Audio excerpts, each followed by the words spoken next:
পাচার রোধে জমি বেচাকেনায় মূল্য নির্ধারণ পদ্ধতি তুলে নিচ্ছে সরকার। এছাড়া রেমিটেন্স প্রবাহ বাড়াতে প্রবাসীদের বিনা খরচে অর্থ পাঠানোর সুযোগ দেওয়া হবে।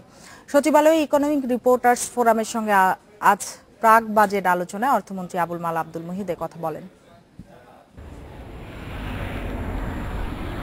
সরকারিভাবে এলাকাভেদে ন্যূনতম জমির দাম নির্ধারণ করা আছে, কিন্তু নিবন্ধন ফি ফাঁকি দিতে জমি বেচাকেনায় প্রকৃত মূল্য গোপন রাখেন জমির মালিকরা। এতে বিশাল অঙ্কের রাজস্ব হারায় সরকার, পাশাপাশি অপ্রদর্শিত হয়ে যায় বড় অঙ্কের অর্থ, আর এই অর্থই পাচার হয়ে যায় কালো টাকা হিসেবে। তাই অর্থ পাচার বন্ধে আগামী বাজেটে জমির নির্ধারিত মূল্য পদ্ধতি তুলে নেওয়ার কথা জানান অর্থমন্ত্রী। আমরা একটা ল্যান্ড প্রাইস ফিক্স করে দিই, কিন্তু অ্যাকচুয়াল প্রাইস অনেক বেশি হয়। এই টাকা কি করবে? এটা দেশে ব্যবহার করতে পারে না কালো টাকা। আমরা এখন চিন্তা করছি কোনো ল্যান্ড প্রাইস রাখবো না।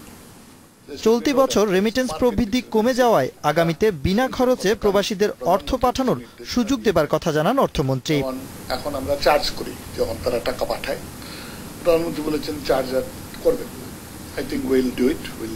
প্রধানমন্ত্রীর সাজেশন ইজ এ নির্দেশনা। পুঁজিবাজারে বহুজাতিক ও সরকারি প্রতিষ্ঠানের তালিকাভুক্তির দাবি আসে ইআরএফ এর সাথে প্রাক বাজেট আলোচনায়। আমলাতন্ত্রে যারা আছে তাদের অনেকেই চান না যে কোম্পানিগুলো পুঁজিবাজারে যাক, গেলে যেহেতু স্বচ্ছতা জবাবদিহিতা বেড়ে যায়, সেক্ষেত্রে স্যার তাদের যে মিস ইউজের জায়গাটা, ক্ষমতার যে অপব্যবহার থাকে, সেই জায়গাগুলো স্যার সংকুচিত হয়ে আসে। এখন আমি বহুজাতিক কোম্পানিকে বলতে পারি তোমার শেয়ার ছাড়ো। এখন আমি বলতে পারি বিভিন্ন সরকারি প্রতিষ্ঠান যারা আসেন না, যে now you have a market there. Ashraf Alam, independent news, Dhaka.